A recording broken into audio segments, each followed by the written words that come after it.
Мы в комитете после этого уже встречались, обсуждали также в кругу коллег, не только членов комитета. Данная тема вызвала очень оживленную беседу.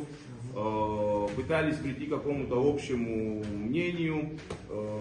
Вкратце так изначально расскажу, что, например, меня лично, например, 48 тысяч эта сумма совершенно не устраивала. Мне кажется, в стране, когда не существует такой зарплаты, наверное, вообще как-то, где-то не бесчеловечно, конечно, да, но слишком жестковато такие штрафные суммы делать.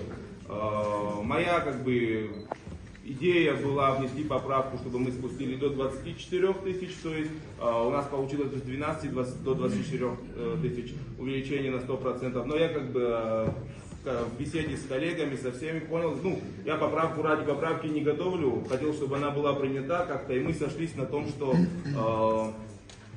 как-то что-то общее уже придем, получается к 500 ротам, то есть до 30 тысяч. Соответственно, именно эту поправку мы и оформили.